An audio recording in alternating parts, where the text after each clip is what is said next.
This is Out of the Box with your host, Jonathan Clark. Out of the Box, Sunday nights at 9 on Q1043. All right, welcome back. Jonathan Clark. We're in the studio with a gentleman. We'll get into everything that he's up to in a moment, but he's got a new album, Sunshine Rock. We have an old school record company poster that we're holding up because we don't have the vinyl, but I hope to be getting the vinyl soon. It's Bob Mould's new album, Sunshine Rock. He'll be playing Brooklyn Steel February 21st, and all the tour dates at bobmould.com. Bob Mould, welcome. Welcome back. How are you? Good to be back. Doing well, thanks. You look great. What's your secret, man? Thank you. Two things, water, sleep. Sleep is, you know what? You're absolutely right. Sleep is so important, and water too. Yeah. This is a fantastic album, so Thank congrats you. on that.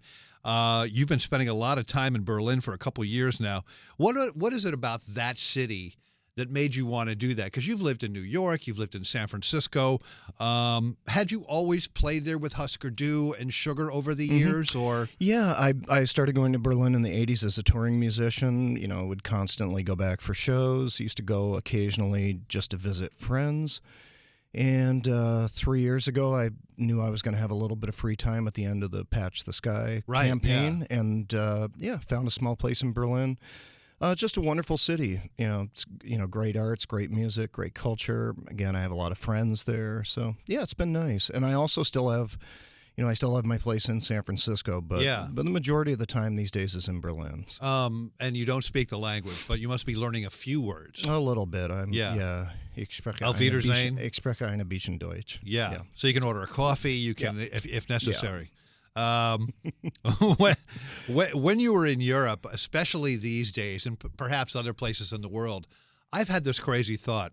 I haven't been doing a lot of traveling lately, but I have this feeling that if I go to Europe, I want to get a T-shirt that says, "I didn't vote for him."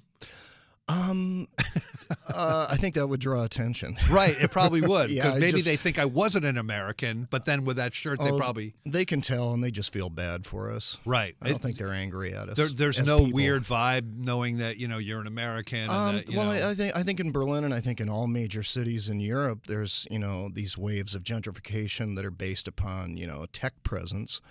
And so I think they're looking at America more in terms of, why did you create all of these things that surveil us constantly? Right. Yeah. The social media. Yeah, I think it's that more than who you vote for these days over there. And and I think that there's a lot of migration happening. Because of different whether it's Syria, Yemen, things that are happening in some of the eastern countries. So. Yeah, I mean, everybody has problems, and I think they just feel bad for Americans right now. It's interesting that spending this time in Berlin, you have made what some are calling a happy album by Bob Mould. We think of albums being made in Berlin not necessarily being happy over the years. I mean, the ones that come to mind, I think U2 made a record there. I think Bowie obviously spent some time there, and Lou Reed and Iggy Pop and that whole thing. But why do you think that is? I have absolutely no idea. I think it's incredibly funny and ironic. Yeah. When somebody said that, you moved to Berlin to make your happy record. I was like, well, I'm usually the contrary guy anyway. Right. Well, so it fits with my MO. And the first song I think you wrote was Sunshine Rock. That was the one that sort of sealed the deal on the direction of the album. I had started writing some music and a few songs in late 16 and then in 17 when the song Sunshine Rock appeared to me. It was like, oh, there's my tent pole. Right. So now I can start. Yeah, it's cool. I really don't go to clubs myself these days, but I've been reading that you have been going to, say, clubs in Berlin. Yeah. I don't know what those clubs are like. Now, do you go anonymously as sort of yeah. And what's the vibe like in club? Is it a lot of oons, like? There's that, definitely. And those clubs are real cool, and definitely, I don't know if I'm known in those clubs. Maybe the doorman recognizes me from somewhere else in Berlin, but the rock scene over there is really great. I mean, seen some great, shows, like Ty Segall or, Kurt Weill or Sheer Mag, and people really get into live music, and they're still stage diving, which is super cool. I've gone to a couple of festivals in Germany, And I mean, they take what kids do at festivals here in America and multiply it by 10. I mean, they camp out, they get all sunburned, they drink for 5 days, take X and never sleep. I mean, they are really hardcore fans, much more than say here. Yes, you know. Yes, I think a lot of that culture, started there and then was sort of grafted over onto some of the festivals in America. So I mean, they've been, and again, when you were boom, boom, boom, that definitely, they were way on the front end of electronic music, and Berlin in particular for a long time. Kraftwerk, right? From Kraftwerk, Berlin? a lot of the techno stuff, the connection with Detroit, with Derek and Juan and a lot of the great DJs of that time.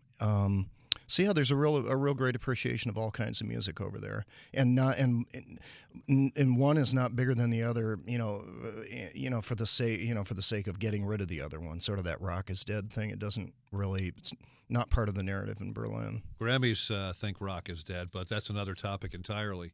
There is a cover of the fabulous Dutch quartet Shocking Blues song on the album, Send Me a Postcard.